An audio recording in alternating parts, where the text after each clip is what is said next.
Hey everyone, and welcome. I am absolutely thrilled to have you here. So today we're jumping right into a really fundamental physics concept, work.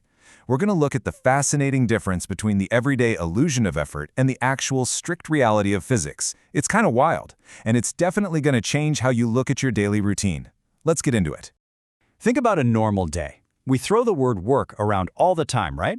Your everyday experience tells you that sitting at a desk, memorizing formulas, and studying for hours is incredibly hard work. I mean, you feel completely exhausted afterwards. And hey, we totally validate that feeling. It takes a huge toll. But in the scientific world, we have to draw a hard line between that kind of mental work and actual physical work, like physically pushing a heavy box across a room. Physics has a very rigid, unbending definition for what it considers actual work. Which actually brings us to a really fun question. I want you to think about this for a second. Let's say you sit totally still at your desk, intensely studying for 3 hours straight for a big exam. How much work have you actually done according to the strict laws of physics? Any guesses? Well, hold on to that thought because the answer might just shock you. Here is a quick look at our agenda for today. 1. Everyday versus physics work. 2. The formula for work. 3. When work is zero. 4. Work at an angle. And 5. Units and graphical analysis. All right, let's kick things off with Section 1, Everyday versus Physics Work. According to physics, work has a very specific definition. Work is said to be done when a force acts on an object and moves it through some distance. So the absolute crucial point here is that you need two essential elements: force, which is just a push or a pull on an object, and distance, meaning the object actually has to move. If either one of these is missing, well, physics literally doesn't care how tired you are. Moving right along to Section 2, the formula for work. The mathematical representation of this is elegantly simple. The formula is just W equals F times S. W stands for work, F stands for the magnitude of the constant force you're applying, and S stands for the distance, or displacement, covered in the direction of that force. By simply multiplying those two distinct elements together, boom, we get the total work done. Which leads us perfectly into Section 3, when work is zero. Let me throw a scenario at you. Imagine a guy pushing as hard as he physically can against a massive, solid brick wall. I mean, he's sweating, his muscles are straining, the whole 9 yards.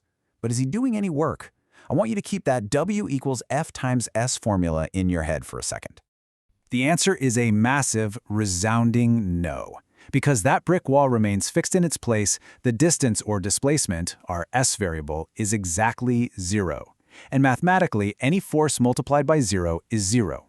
So despite all that intense effort, no displacement means zero work has been done. Oh, and remember that studying question from earlier, sitting at your desk for 3 hours? You didn't move. So yep, according to physics, you did absolutely zero work. Now here's another really common trap. Imagine you're carrying a heavy load of bricks on your head while walking forward. You are definitely covering a distance, right? But here's the catch. To hold those bricks up, the force you are applying is straight upward, while your actual motion is straight forward. In physics, when the force is perfectly perpendicular to the direction of motion, the work done by that upward force is zero. Sounds kind of crazy, right? But let's look at exactly why that is. Let's dive into Section 4 to explain that. Work at an angle. Think about pulling a rolling suitcase through an airport. You aren't pulling it perfectly straight forward. Your arm is usually at an angle. To handle this, our formula gets a little upgrade. W equals Fs cosine theta. Theta is simply the angle between the direction of the force and the direction of the motion. Let's break this trigonometry down. It's actually super straightforward. Work is only done by the component of force that acts along the direction of motion. If you push something straight ahead, the angle theta is 0 degrees. The cosine of 0 is 1. So W equals Fs times 1. But if the angle is 90 degrees, meaning it's perfectly perpendicular, the cosine of 90 is exactly 0. And this brilliantly illustrates why carrying that load on your head while walking forward yields zero work. The upward force and the forward motion form a perfect 90-degree angle. The math just completely backs it up. All right, bringing it home with Section 5, Units and Graphical Analysis. So when we calculate work, we obviously need a unit of measurement. The standard SI unit is the joule, represented by a capital J. Basically, 1 joule is equal to 1 newton of force multiplied by 1 meter of distance. For way larger calculations, we just use a multiplier scale. A kilojoule is 1,000 joules, and a megajoule is a whopping 1 million joules. I'm going to pause right here for a second because this exact definition is highly testable. You will definitely want to memorize this for your exams. 1 joule is the amount of work done when a force of 1 Newton acting on a body moves it through a distance of 1 meter in its own direction. Lock that into your memory bank for sure. Here's another key testable fact. Work is a scalar quantity. That's just a fancy way of saying it only has magnitude, or a size. It contains absolutely zero directional information. Pushing an object 10 meters north or pushing it 10 meters east takes the exact same amount of work as long as the force is the same. The direction simply does not change the total work done.